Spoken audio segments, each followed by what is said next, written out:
one thing parenthood has taught me is if I don't speak and I don't discuss and I don't teach, um, I will create a fear. The wall of fear will get higher and higher and higher and will block communication. Welcome to Own the Future, a podcast made for and by changemakers, where we gain the courage to own our story, the freedom to own our craft, and the power to own the future. I am your host, Lucas Grobot, and I want to thank you for being here with me on the show today. And we are joined by Dahlia Rahaimy from Saudi Arabia, who now lives in Dubai. But the reason I brought Dahlia on the show is because she used to work as an editor for Arab News for a number of years, covering social change that was happening, the changing of economic policies, changing of judicial policies, changing of insurance policies, all the way back in 2003.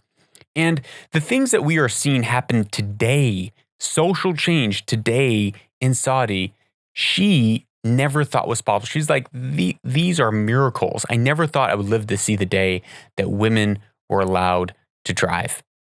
And so I brought her on the show because what do we talk about? We talk about how can we as individuals change and shape culture and society around us.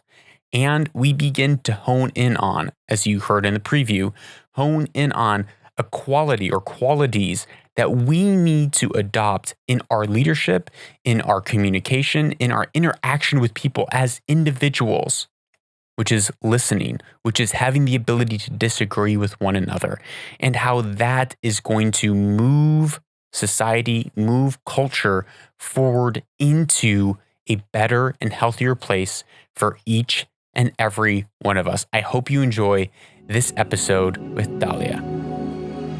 Dahlia, thank you so much for joining me and being available to sit and talk for a few moments on the show. I really appreciate it.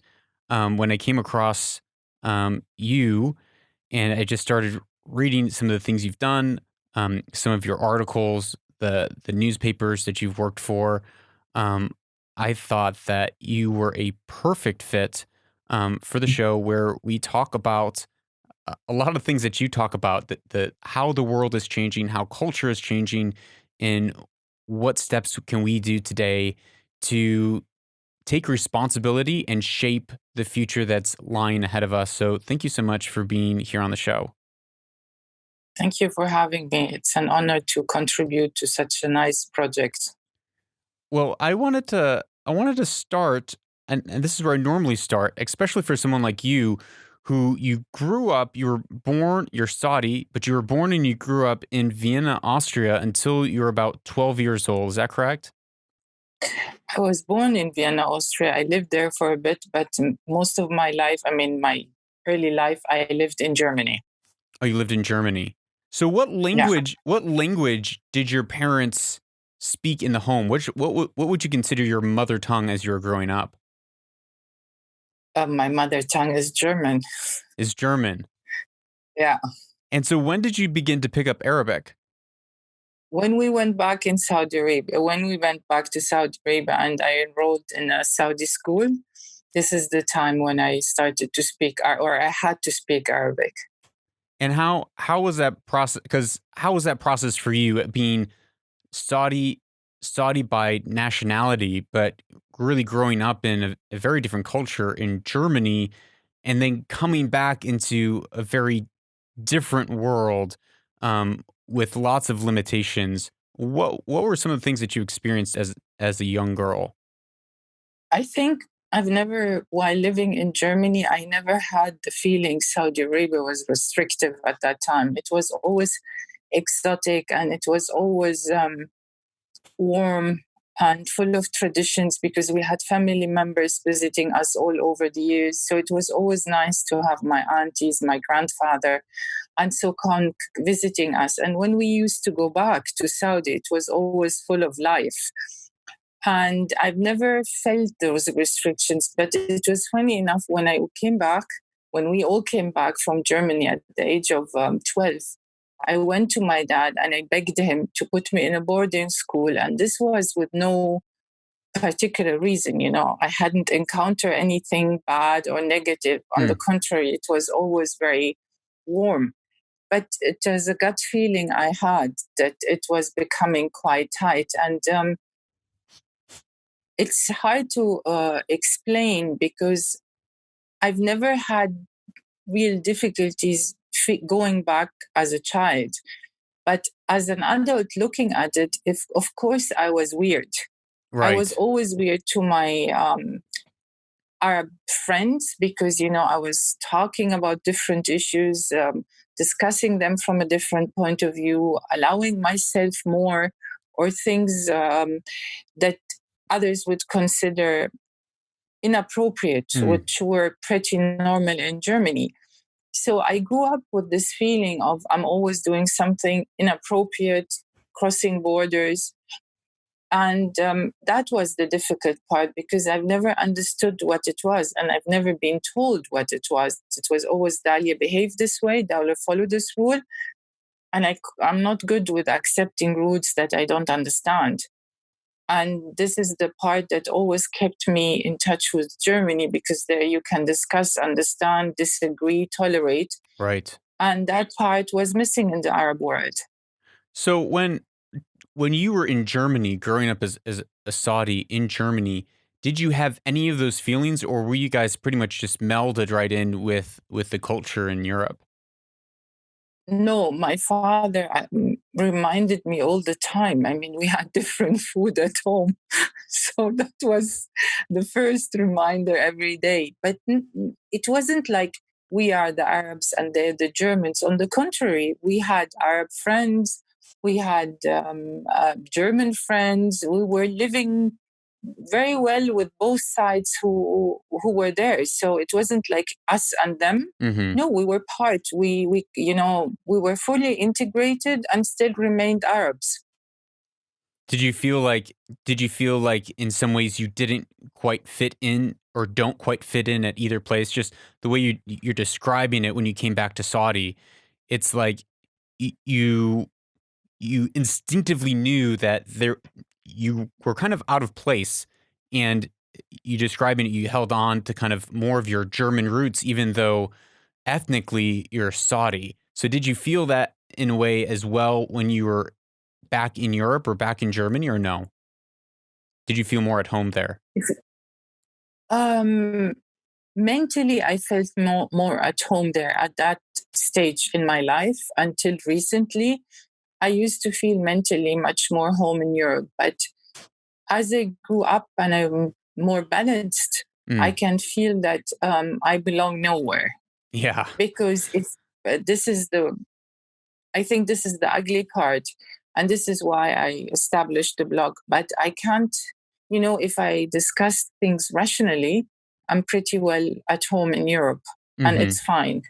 But anything beyond that, no, it's not possible to go back to Saudi with my thinking, with those thoughts, and not stay. I can't follow up in Europe, if you want to call it that way. Yeah. Right, so you can't go back to Europe either because of how you've grown and changed as a person? Yes, exactly. Because, when I left Germany, it was always, I want to go back to Germany. I want to go back to Germany. It was, my teenager years. I just published a post on how the Corona crisis and the lockdown remind me of my days in Saudi Arabia. I wanted to get into that. And, absolutely. That was, I wanted to go back to Germany. And when I got back through my second job, I was very happy. I was very grounded. I was very well received, if you know what I mean. And then with time, I realized the deficit of Europe, not to say I'm not judging it. It's just what they miss. And then I started to value my world. And it was actually through my first boss that I understood how Saudi Arabia really functions, What happened with that? What happened with your first boss that made you understand that? He's a very interesting guy. He's a prince, and he can say more than what we can say. So he used to, and he was head of SAGIA, the Saudi General Investment Authority, who's now a ministry.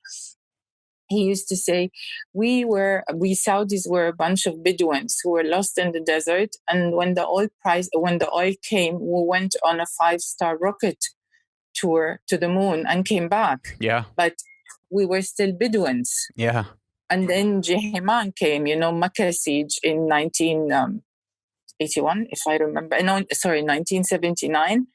And since then, things in Saudi Arabia started to get worse until we had the Gulf War, where we had the first time exposure to internet and satellite television.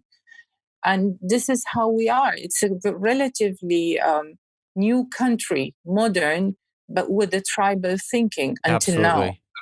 Yeah, I always think back to that, how, the grandparents today, they grew up without roads, they grew up without hospitals, they grew up without any sort of education system, formal education system, really. And it was, you think of Dubai and Oman and how in 40 short years they have been thrusted into the 21st century.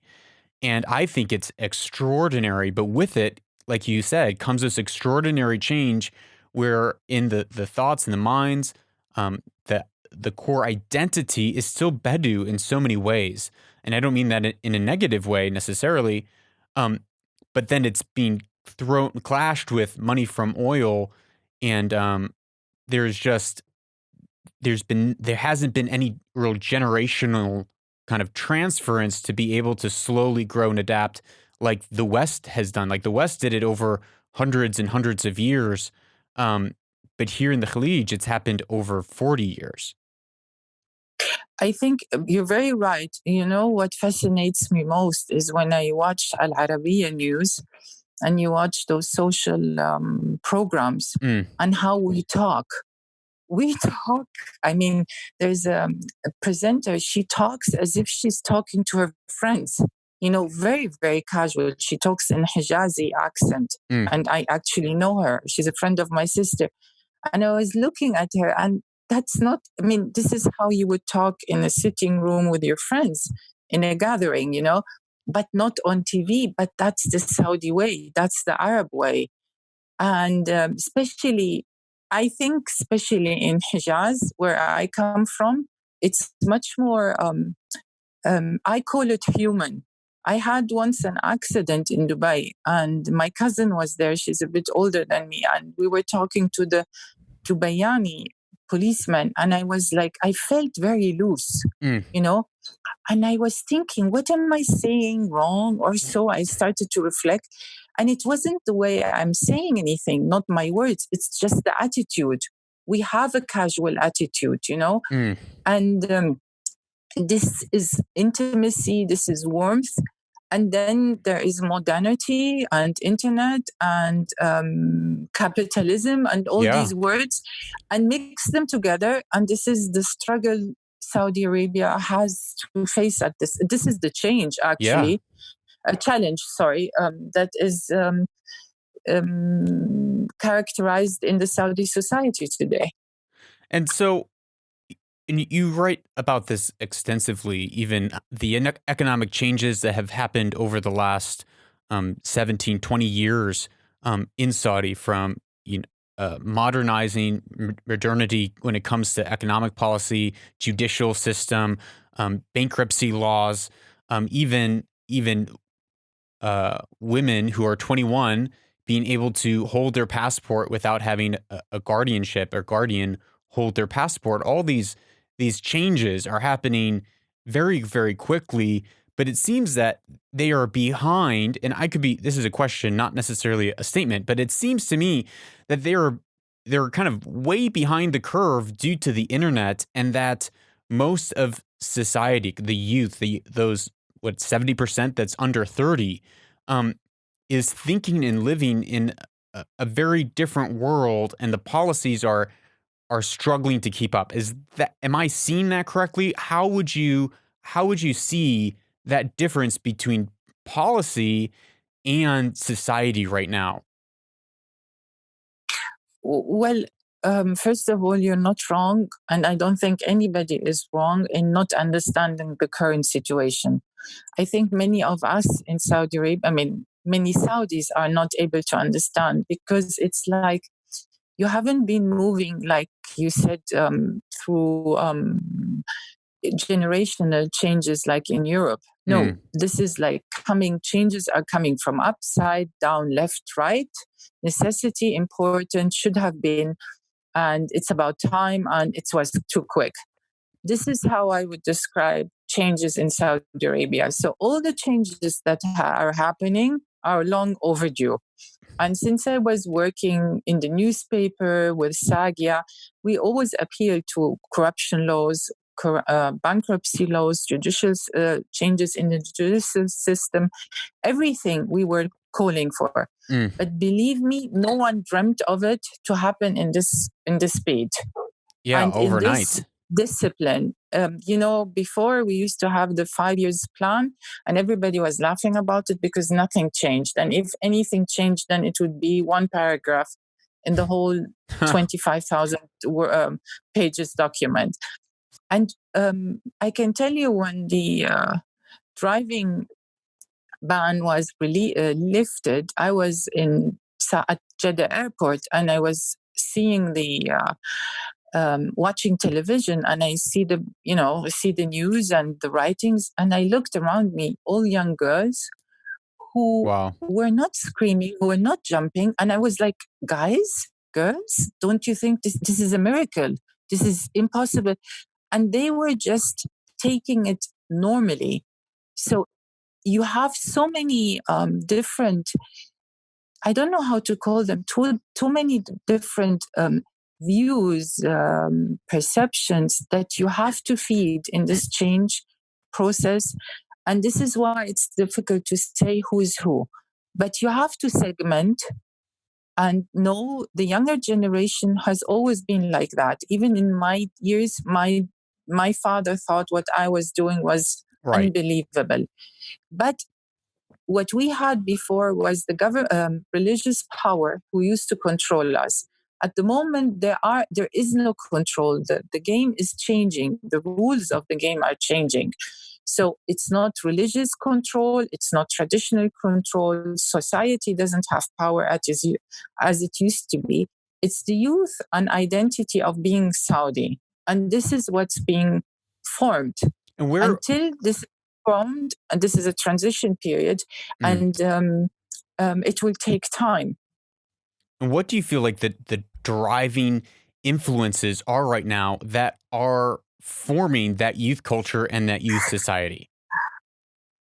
I think not being the old country in the world. When people used to ask me, where do you come from? It was easy to say, I'm from the country where women are not allowed to drive. And immediately everybody knew where I come from. Now you can't say that. Now you can't, as a Saudi, say, I don't have cinemas.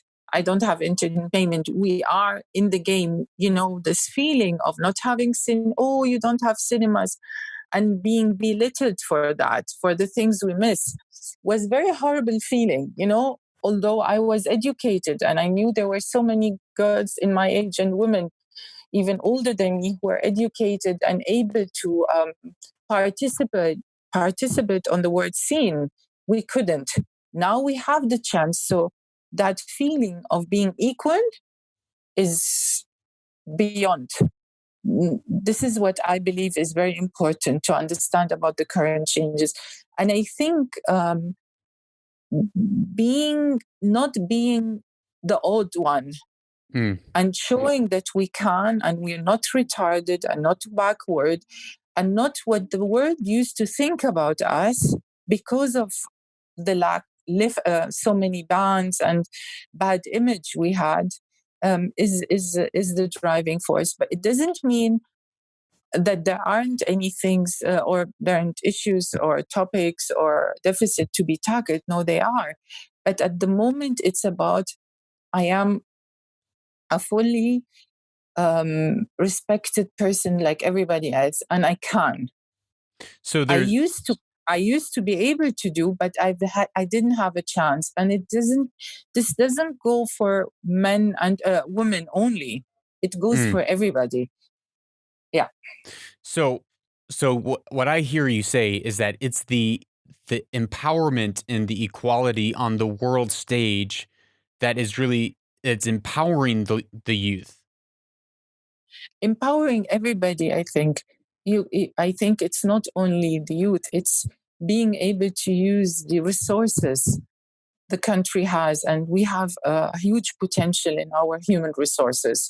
And As I said, when I wanted to, or I didn't say that actually, when I wanted to do my when I finished high school, I wanted to do medicine, and at that time there were only few specialization available for women. right. So I decided against it. But now there's everything available, and I know I will get a job, so I can choose. So with the huge amount of young people we have, and if we educate them well, you will have a good basis for a good country. So so as you said before, people were they had the natural ability, like you had the natural ability, I'm sure, to succeed as a doctor, but you didn't have the platform, you didn't have the ability to actually go and seek that out because of the limitations that were placed on the culture, Yeah, it was placed on you. And right now, all those doors are being opened up, but yeah, it's almost like you have like a full bred racing horse behind those doors that they've in some ways because of the internet they've already been running from when they were a young age. They've already been dreaming. What direction do you think that the youth is going to take in the next 10, 20 years, and what is going to be the driving factor that shapes the direction that it takes now that the doors are opening up wide, that there's women can drive, which is, as you said, I mean, that when that broke, I was like, I never thought that was going to happen. But I'm also shocked to hear that some people are like, oh, that's Audi, like no big deal. So my question is, where do you see everything going, and what is driving everything over the next 10 years in youth?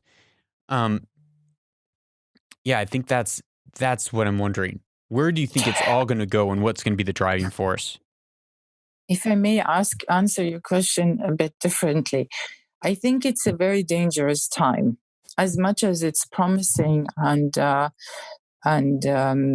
definitely helping the development of the country, the benefiting part would be economy. Mhm. There are so many young people who will be well fitted in so many jobs, and we won't be needing much of the expat labor force like before.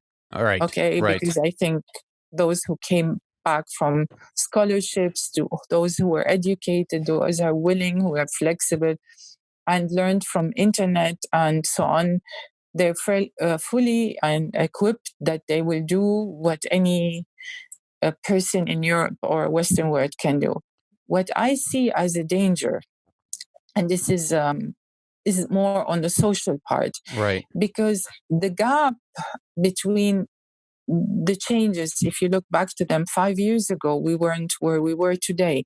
So that social development didn't come. What I mean with that, or didn't develop accordingly. And what I mean is the younger generation have seen their mothers suffering. Especially, I'm talking about women. Mhm. They have seen women not being able to do what they wanted to do. They haven't been, they are not fulfilled. So, what they're doing is they're going against all traditions and all the norms that have been imposed on my generation, which is 40 and above, and are going against them. Right. Believe it or not, the divorce rate in Saudi Arabia since the driving ban has risen, Wow. because it's simply I take my keys, I take my passport, and I take my money, and you have nothing to tell me. And do you think So that's do you think that's a good thing in some ways, or do you think that's a bad thing? I think it could be good if you use your rights the right way. If you Mm-hmm. implement them to defend yourself, to stand up for yourself. But it does not mean that we break everything, because not everything in the past was bad. Not Correct. every tradition Correct. was wrong. And we know that religion has been implemented in the wrong way. So not every religion, religious practice is negative or threatening. No, I don't see that. But you are this is a generation who is reacting and who's getting everything easily. So I see that the coming 10 years would be quite difficult for society. Economic wise, I don't think that. On the contrary, I think it will stabilize and modernize and will, as I said, with the great human resources we have, Yeah, I be put agree. on the scene. But I, socially, I'm not sure where will we go. I No. think that the economy is going to stable out right now. It's hard times across the world with oil prices dropping again, which Yeah. and you've written about when they dropped below $16 a barrel, I believe in the 80s. That was a big wake up call for Saudi Arabia, and right now oil prices are dropping again, but Saudi is beginning very strongly to diversify away from oil. And so I agree. I think Saudi is going to pull out of oil and really diversify and become economically stable and sound. And so, and I also agree. The question really is, what's going to happen socially? What's going to happen with society? Where are they going to move? It's interesting that you're pointing out that it's like a knee jerk reaction or rebellion almost against the heavy restrictions that were placed upon, especially clearly women, over the last 20, 30 years. But going back to this stat, I'm a firm believer that divorce is horrible. It destroys kids' lives. I really believe that. So I'm not advocating divorce by any means. Um, I think that a couple should work it out, and they should see a therapist and do whatever they can for the sake of their children, to stay in their marriage. But if all of a sudden women are given freedom to drive, given freedom to hold their passports, and a bunch of women are then filing for divorce, doesn't that signify that most of those women were feeling trapped in some sort of abusive or controlling relationship where they were held powerless? Um, that would go if those divorces were over 50s or 40s.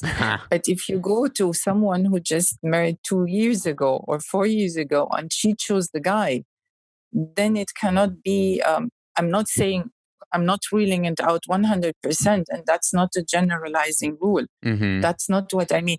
What I mean is, and I'm talking about only this group or this segment of society where women or young ladies have felt their economic advantage, because these cases I have in my family, they have economic advantage.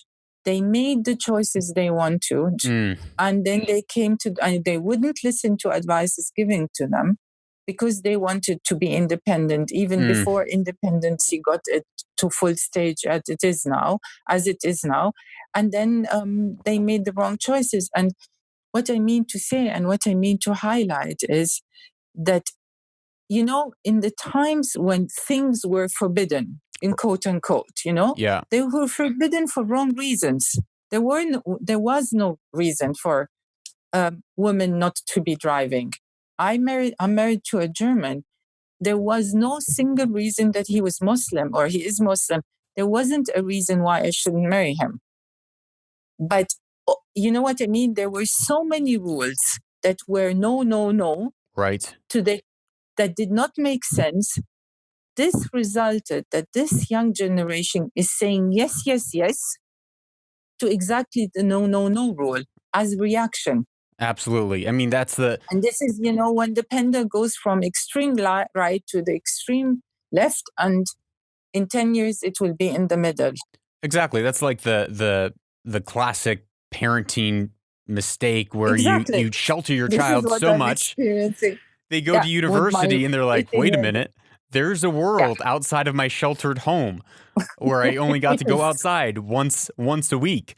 And the kid goes off the deep end at university, but instead of it being one or two kids who are sheltered, it's an entire generation that is now collectively saying, okay, I'm going to go the other way.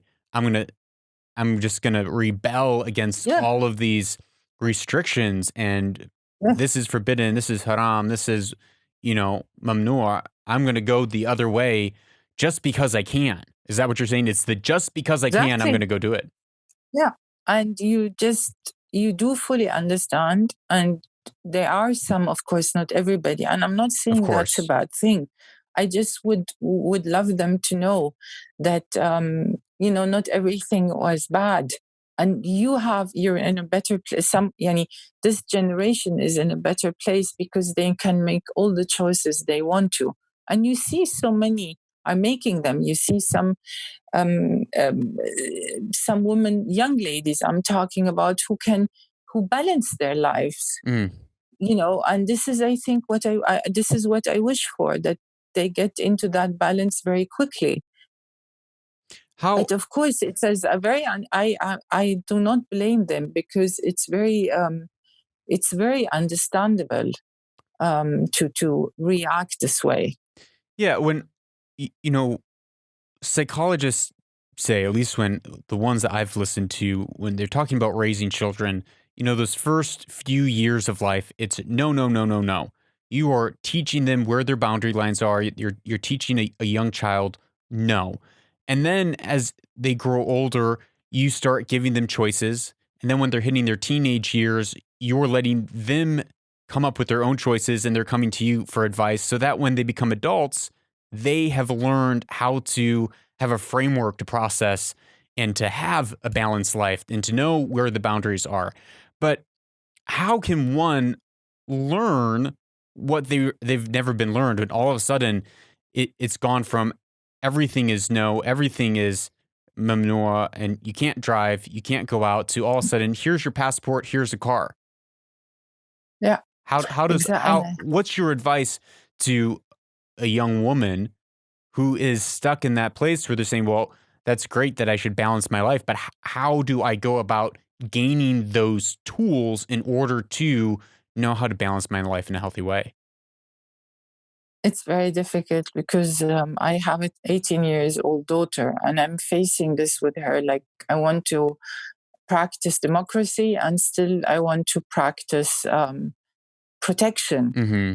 And I think, and I would like to believe, that the current situation in the Arab world, especially in the Gulf countries, I think I've even published that, the authority that the government has on imposing strict rules on curfew and lockdown, everybody listened.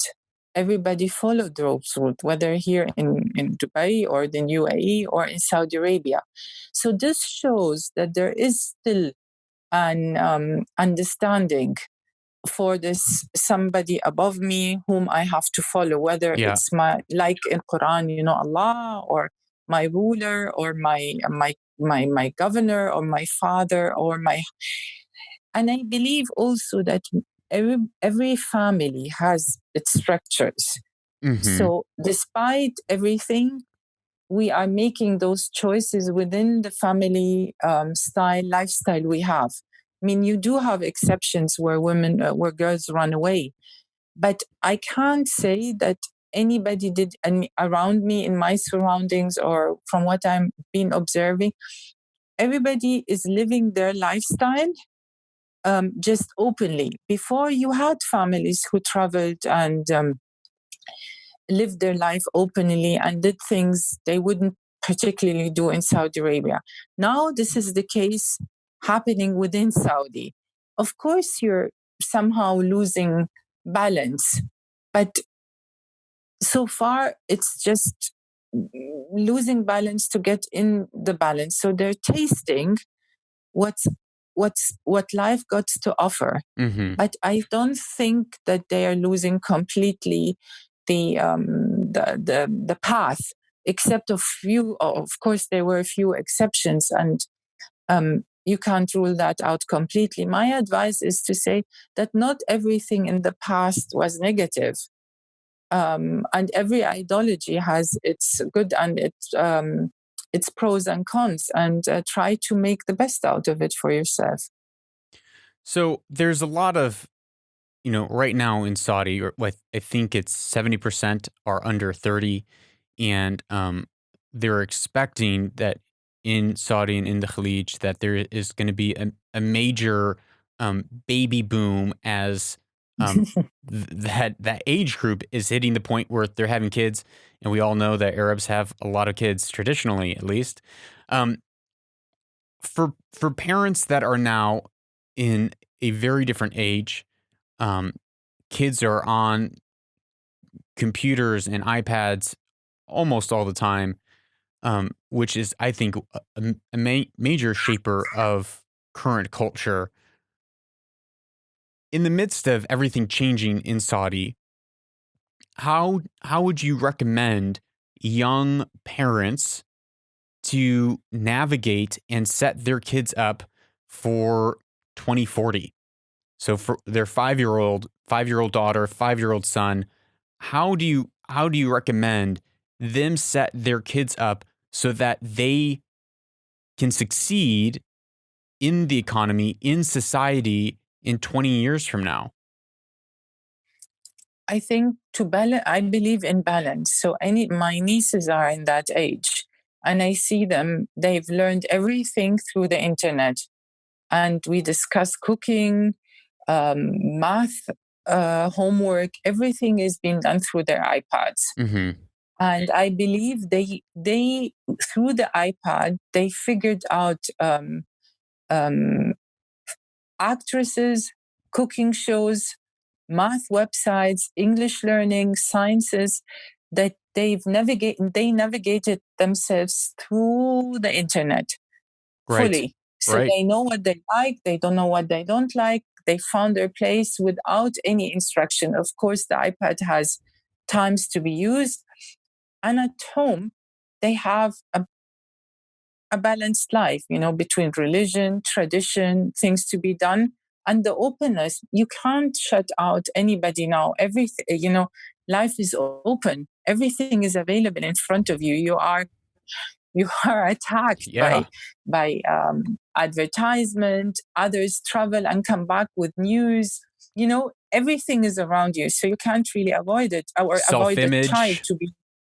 Yes. Yeah. So I think the balance for this generation is happening automatically through school, through their exposure to internet and social media, and through a decent family life. So any parent in a who has children in that age, I think if they give the child the freedom of using, you know, internet in a decent way and being responsible parents at home, I think the Mm-hmm. balance would just come. And this is the kind of, by the way, this is the kind of education our grandfathers had, despite the internet.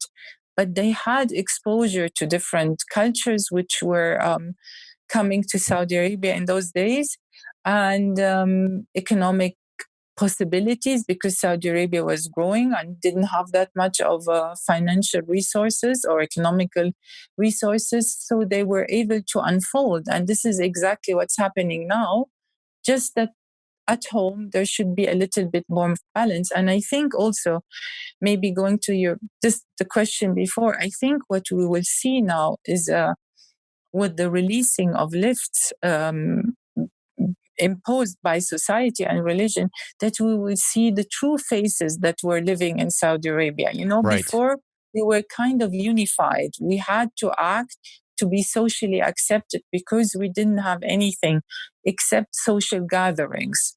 So if you're an outcast, you're just left out and you had nothing to do. But today, it's like if you're not an outcast, you are a weirdo.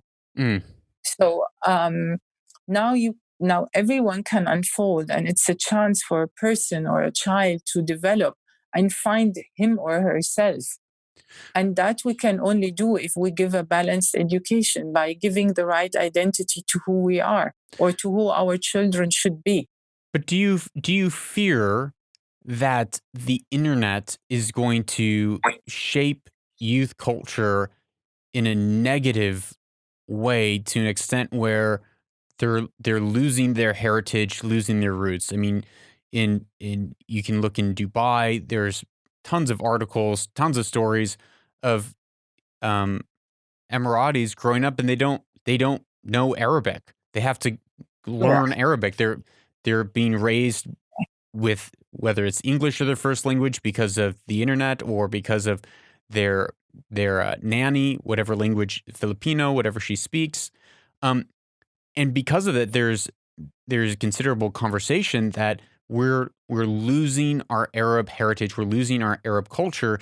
Do you see that happening over the next 10, 20 years if something isn't done and we let the internet and the internet culture shape our kids in our society? Or is that what you're saying in there has to be a balance and parents in the home need to be more proactive? Unfortunately, the Arab language isn't an easy language. No, it's not. And as you know, there are three. I mean, the Quran language, the one that you speak at home, and the official classical Arabic. So yes, I agree. It's a very huge task, and I see it with my children. Teaching them Arabic is beyond. Beside that, most of Arab teachers, whether here or Arabic teacher, whether here or in Saudi Arabia, they are not enthusiastic and not as attractive or appealing to teach their subject as other courses are or subjects are. But losing the heritage completely, I don't think so. There will be a lot of doubts about how and why we have certain traditions and that they might be old-fashioned. But no, I can only or I can focus mainly on my children. I see them in a British school here in Dubai, and there are a group of Emiratis, but they Arabs are among themselves. Mm-hmm. They like to be Arabs. Yep. You know, even the Emiratis, like do you say, they might not speak fluent Arabic, but they like to be Arabs. And in the International Day, they are the Arabs, and and then among the Arabs, you have the Gulfies and the other Arabs, you know? So no, I think, and I believe, I go back to the very first question I think you asked me. I think Saudis having this feeling of being equal and back on the world stage makes us proud of being us. Right. So what kind and which traditions we will carry on, I can't tell you. Mm-hmm. But I don't think the traditions will go away or we will lose our heritage. You might not know why certain things happened in history, or you might not explain why we do certain things the way we do them, but we don't want to lose. I don't see younger generations wanting to lose them completely. And if I may add, even the fashionista you have on social media and Instagram and so on, I don't follow them, but they are Arabs. Yeah, they are. You know what I mean? They have an Arab culture. The makeup, the perfumes, the style, the way they treat their job, the way they treat their husbands. It's all still in the Arab framework. So that tradition didn't go away. So you've transitioned a little bit. You've brought up the education system multiple times. One, you have an 18-year-old daughter, so you're kind of have probably a strong pulse on it. But you've said that you really are confident in the education system in Saudi, and that people will be able to, whether it's abroad or locally, get the right training and jobs that they need in order to minimize the reliance on expats to come and fill highly specialized jobs. And the same goes for Saudi or for the Emirates. my question is, do you feel like the current education system that most of the globe, not just in the Khalij, but most of the globe is operating in, do you feel like that is a model that is going to set up our kids for success in the future? Do you feel like the You system mean is going to set kids up for an uncertain future full of AI and automation? the system in the Arab world or globally completely? I'm sorry, I didn't get your question 100%. Sorry, globally completely, but specifically in the Arab world, as you refer to saying that, I really think that the education system, um, or I inferred that you're referring to that the education system is strong and it's going to set up Saudi for strong economic growth. Um, and my question is, do you feel, because the system in the Khalij, if I'm not mistaken, isn't that far off from what they're doing in the UK or America, especially with private school systems.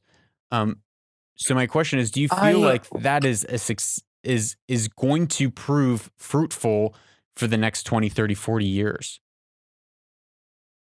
um, First of all, I still don't believe for Saudi Arabia the system is fully there. I think there is still huge room for improvement. It's much better than where it used to be in my days. Mm, And I'm talking about humanistic studies. The scientific studies were always good, and students who were doing well in scientific subjects didn't have a big problem um, in their further studies abroad. It's the humanistic part which is a problem, and sometimes the language, even if they have spent 10 years or so in an English-speaking country. In Saudi, I think there is still huge space or room for improvement. In the UAE, it depends on which system you follow, which school you are in. It's a stronger system, I see, but this is because the different setups we had. I think Arab students in general have a good foundation and a good thrive to improve, to be playing on the global level. And even if some Saudis who have now been graduating from universities with UK or American systems, you can see them in high positions in Saudi Arabia. So hmm I would say yes, there is a huge potential for Arab students to become important drivers for the economic development in Saudi Arabia. And this is what's happening, because you can see even here in the UAE, I see many Saudis in doing different type of jobs, that I would never have thought they would. Um, but it's still mostly certain type of areas that Arabs, mingle in. hmm It's not everything. Whether we will become like Germany, industrial car building, automotive country one day, I don't see that happening in the near future. I think the interest and the passion of Arabs are mainly in other subjects, and I think interacting and communication and all these types of fields are more closer to the heart. But you have lots of great engineers that I wouldn't want to exclude. Right. But it's a different formation in the Arab world. But the education does help them to get further. Yes, I see that. Um, Excuse me, I just took a drink when you finished. Um, so do you to bring it a little closer to home, do you feel like your daughter is set up for success moving into this new era of technology and information? Do you feel like Yes, your daughter's set up yes. for success? When I went with her to Manchester to see her universities, we got an introduction. There was no class or introduction. Let's say that she didn't understand. She was fully there. and the way they thrill them here is like, she's ready. I think she's ready to do uni even in 2 years. And I'm not saying that jokingly, because it's a tough system that they have been followed. And she does the UK system, I mean, A levels, and others who follow the IB level.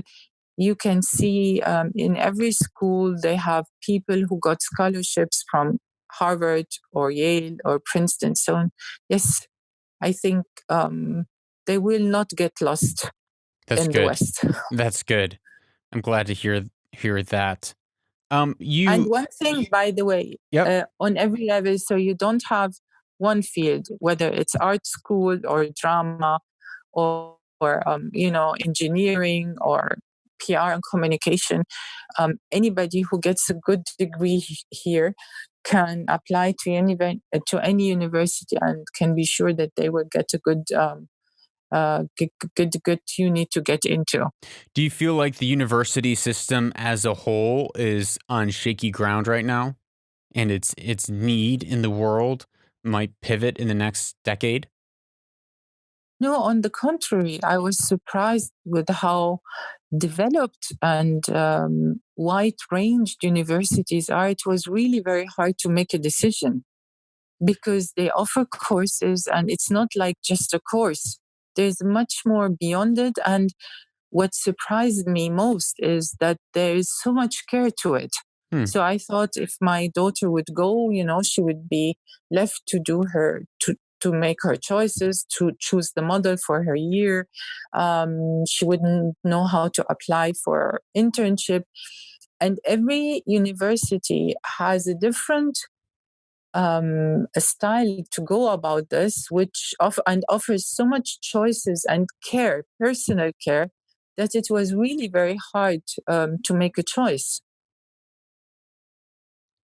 I mean, even a university like Newcastle, which is small, and you would think, no way, what would take me there? We didn't know how to say no to them, not because they were just welcoming, they were really tailor making a course based on her person notification she handed in. I forgot the real name for that, but it was very, very cute to see how universities are looking into each individual. And in her course, there were like 1,500 applicants, and they accepted only 120 based on their personalities that would fit into the culture of the university. And I like that, because I thought with the huge amount of students you have today and who are applying, universities don't have time to give attention to this personal notes that a person carries with them. But they are taking care of, universities are taking care of their identity, maybe because of the huge influx from students all over the world. Well, that's good. I think I find myself to be somewhat skeptical when it comes to the current model of the education system, including university. I'm growing more and more skeptical. I mean, of course, if you're going into a specialized job like engineering or becoming a doctor, you need to take that route. I think when I'm starting to look at my kids, I have 4 boys. When I'm looking at my kids, thinking of the future that they might live in, in some ways, I wonder what the job market is going to look like for them in 20 years, and what are the skill sets they're going to need, and will traditional education systems set them up for success or not? I think this is exactly what the university she chose did. It did include the market, the view on the market in the years after her graduation. And I think this is why she chose this particular university, because it did not include, as I said, only the coursework and, the classes, but what does this course carry with him? So there's the director of the, or deputy director, she was telling us about a student she had until year 3, graduation year, he did not know what he wanted to write his thesis on. So the way she described him and the way she went about solving that problem was amazing. She said to him after so many meetings, what did you do last night? Well, I looked at Facebook and I looked at the campaign of Gap, what they did, and she was pulling her hair because that's what wasn't what he's supposed to do. But from that sentence, she was able to tell him, okay, you enjoy consumer market attitude, so this is what you need to write about. I mean, I'm giving you the short version because, but I loved it. That's how amazing. her human antennas realized his ability, and this is what I wish for my daughter. That's amazing. I love Yeah. that. I want to circle all the way kind of back around to something you mentioned in the beginning of our conversation, which was that recent article that you posted on your blog about being in lockdown in Dubai due to coronavirus and the cinemas being closed and your feelings of anxiety, and how at first you said in your blog that at first you weren't quite sure why you were feeling as you were, but then it came to you that it seemed like there were kind of these feelings and emotions of what your life used to be like in Saudi Arabia. Yeah. And so my question is, as all that is changed in Saudi, but there's probably still some kind of remnants of it in society to a degree. Do you feel like that this might be an opportunity for governments to kind of seize back some civil liberties? Do you fear that happening in the region? No. Not at all? No, because you have to understand the setup of Saudi Arabia to understand, and I think this is what I wrote at the end of the article or the post, is that everything of what had happened is a miracle. Yes. Is really a miracle. I mean, there are so many things that need to be improved and fine-tuned and developed and made more applicable, user-friendly, if you want to call it. But the foundation of change has been established. So there is no way of going back. You just can't go back.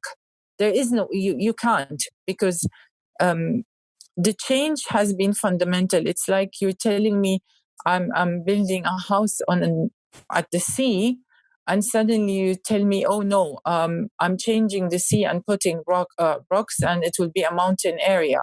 Mm-hmm. It's not possible. You can't come that far and then change everything all of a sudden. And this is what I meant with the changes. I mean, if you had lifted, if we just had the lift on women driving, okay, that's already a miracle. But then the Guardian rules that changed, they're fundamental. Mm-hmm. And you know what's interesting is none of these changes are against religion. They are in the framework of religion. Right. They were just before wrong. There is nothing that tells you women are not allowed to drive in religion. The guardianship law has been completely misused, okay, or carried on wrongly. So even when I was telling my Western clients or friends or interviews that this is not the real way of religion, nobody wanted to believe. And by the way, mentioning that post, do you know, I've got critics for writing this post, because one person said to me, you've mentioned Saudi Arabia in a very bad way, and you haven't mentioned how these developments in the last 3 years developed the country. And I thought, okay, yeah, that's one way of looking at it. So how did they take that opinion? I mean, you're talking about Saudi in a good way of how these developments are great. yeah, but this is this is what that we spoke about few minutes ago about women, young ladies, a misunderstanding and a tradition and so on. Mm-hmm. Now, what is carrying Saudis is identity, and that we are great. And we were always great, but we didn't have a chance to show how great we are. Mm-hmm. So now you're coming and telling us and reminding us of our bad past. No, that is not acceptable. We should all forget about it. And that's another way of a wrong way or unbalanced way, in my Right. personal opinion, of looking at it. Absolutely. Because when I went through this process of feelings, I was so proud of Saudi Arabia. I'm not telling you everything is great or everything I agree on, but at least knowing that if I go back and when I visit, we will spend the evening in the cinema and then driving back home. I mean, I could never say that. Do you know how awful it is to live under the mercy of a driver? No, I Just because don't actually. you have him, and if you don't have him, you won't be going out.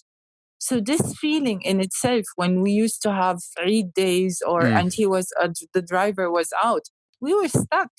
Mm. And knowing now that I can take the metro or drive is means the world. Yeah. I find it. I mean, even if everything, but sorry for interrupting, No. but even everything, if so much is still not complete, and needs to be improved, I agree. But those moments are very valuable.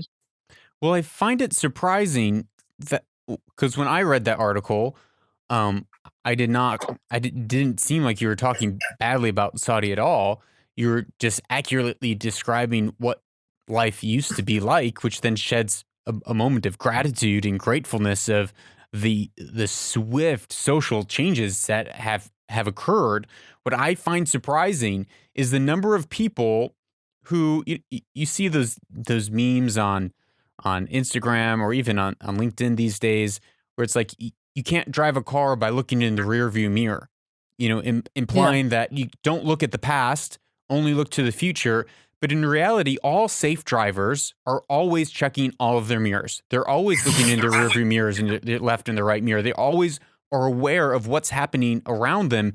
And if we as global society are not able to look at our past and understand history and understand the things that got us here, then we're going to repeat those same mistakes into the future in another way, shape, or form. So I find it very surprising that people want to bury something in the past rather than celebrate the progress that they've made into the future. I agree, and I think this has always been a problem. But I think this is an Arab way of looking at things, that you wouldn't allow people to ask you sensitive, skeptical, doubtful questions without thinking this person is going against me and taking it as a personal attack. On the contrary, we are in a much better place today to welcome those types of questions, because the Saudi Arabia is open to visitors, to questions, to more open communication. Yeah. And before I wasn't able to invite friends to come over or visitors. Now you do have that chance. Of course, we have some areas that we should not tackle, we should not discuss, but there is so much more we can do. And I think every citizen is a representative, an ambassador for his or her country. Mm-hmm. And we are just so many of us around the world that we should leave a good impression and explain. I think a lot of Arabs in general, it's the pride, it's nationalism, which I fully understand, consider explaining, justifying. Maybe that was the case before. But I think now we're not justifying, we're just a country that was not known in its identities or characteristic, or was seen in a certain picture. And we have a chance to to show more of what we can and we can't, and who we are in real. Mm. Talia, you mentioned earlier that when you were working at the newspaper, that you would often write and lobby for changes of insurance, changes, laws against corruption, judicial laws changing, the guardianship system changing, bankruptcy laws changing, women being able to drive being changed. So many of these things have happened in your lifetime, which, as you have said, is a miracle. And I think I am too shocked at how much has changed over the last two years in Saudi. But what, and you mentioned before, and it didn't seem negative. You were just saying there's so much work that still needs to be done. We haven't arrived yet. What are you, as you look into the future for Saudi, what are the what are you looking for, kind of the next few steps of progress that you're like, I see Saudi going in this direction, taking these steps, and when these milestones are reached, that's going to be a really great day for our nation? I think tolerance. Mm. Tolerance will lead us to become a more balanced society, being able to absorb what comes against us and handling it very well, and bringing it out in a positive way that that will be beneficial for us. As long as we can't handle that, there will be so much imbalance in our daily life, in our human interaction with it, amongst each other. I'm not in Saudi at the moment, or I'm most of my time. But I think as long as tolerance doesn't exist, Mm. imbalance will be in every social aspect in Saudi Arabia, or for Saudis and in Saudi society, that will be reflected in their human relations with themselves, among themselves, with expats in the country, and with the outside world. Mm. Can you help me define tolerance a little bit? Because the way the way that it's used in the West and in the States, I find to be a very different practical meaning and outplay than it does here in the Khalij when we talk about tolerance here. Um, Tolerance in the West has, in many ways, been kind of a weaponized term, um, where that any time that someone disagrees with you, especially for like the younger generation, snowflakes, like, well, you're disagreeing with me, you're just not tolerant, which I find to be the very opposite of what the word should mean. But you've even mentioned earlier that there needs to be this ability for disagreement. So how do you see the word tolerance play out? Does it I mean don't actual see. more I open disagreement with cultures, but still letting people have those cultures, or is it saying you have to fall in this line as they're doing in the West right now? I take the first choice.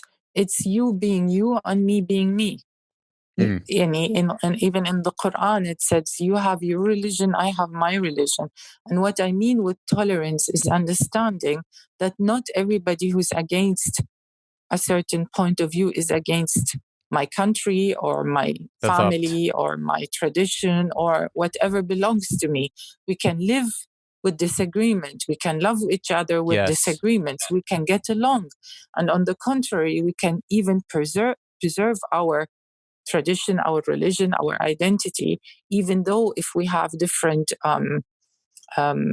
cultures or traditions living next door. Of course, we have a different setup and framework, and there are limits to everything. But as long as this goes in alignment with the rules, with the law of Saudi Arabia, why should that be wrong? Yeah. And this is what I still miss in the mentality of most people. Mm. I think we need that in the West too. Again, right now everything is so polarized that Yeah, you can't disagree with someone without being called a name or being called racist, yeah, or you can't have a disagreeing exactly. thought outside of your identity politics, whatever tribe you're a part of. And so I am in full agreement with you that we need to have more disagreement. We have to be able to have those conversations where we come away saying we think differently, but we can still be friends. We can still have a relationship. We can still Exactly. work and collaborate together to build a country, to build a society, to build our world. And I think one thing parenthood has taught me is, if I don't speak and I don't discuss and I don't teach, um, I will create a fear. The wall of fear will get higher and higher Mm, and higher and will block communication. And it's not easy to tackle this fear, to discuss that fear, to confront it. But once I managed to do that with my daughter, I realized that our relation has gained trust. mm, It wasn't very easy, especially, with my views and her views, and we clashed. But I had, as a mother, not to lose her, I had to change a lot of my thinking or my perspective also on things, so in able to understand her. It did not mean I changed my values or hmm. I changed my opinions, but I was able to change my method of talking to her. It's And powerful. this is what, and I believe this is what you said goes for everybody. I mean, there are the Arab moms, there are the Western moms. Here in Dubai, you have a much more variety. And I realize Western moms are also unable to talk. It's all the They same. also clash with the children. I always thought it's this Arab moms group, like my daughter likes to call me. But no, it's even my son is 14 and he has more Western friends as in his group, and they clash the same we clash. Hmm. And in some forms, they're even stricter. Yep. Yep. Yeah. I love what you said, how if we don't communicate, if we don't talk, if we just scoop things underneath the carpet, we give silent treatment, we avoid topics, that fear continues to build and build and build, and that separates our relationship. And if there is fear, then there's not trust. And if we don't have trust between our children, then they're not going to listen to anything that we say. And the same goes for society, that we actually have to Yeah.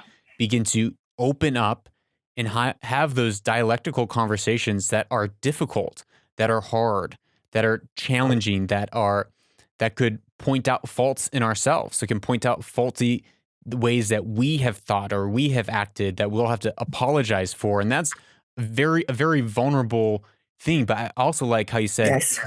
it doesn't necessarily mean giving up your values. In the West right now, tolerance means you need to give up your values and accept my Yes. values.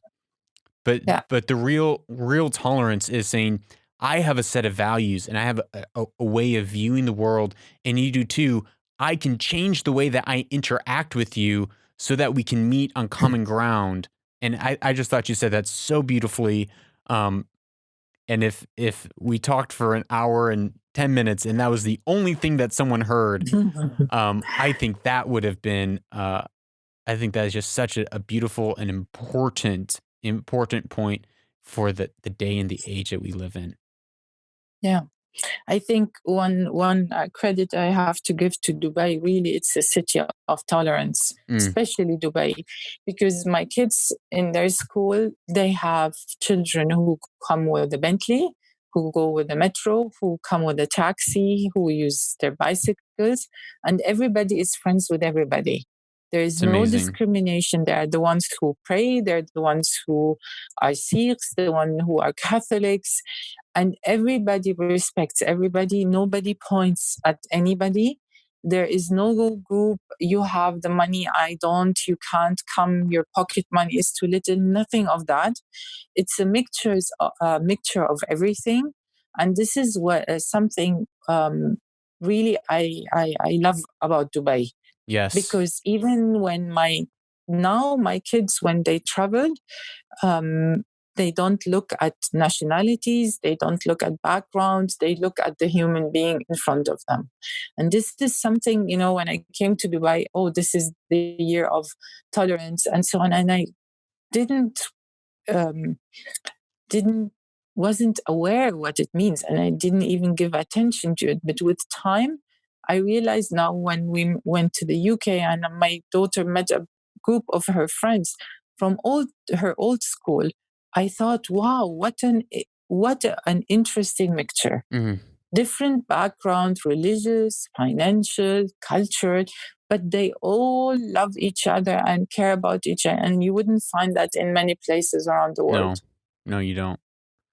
That is one amazing thing that they have worked so hard to, a Yeah. cultural piece they've worked so hard to create in Dubai. And I think that Yes. is amazing. Yes.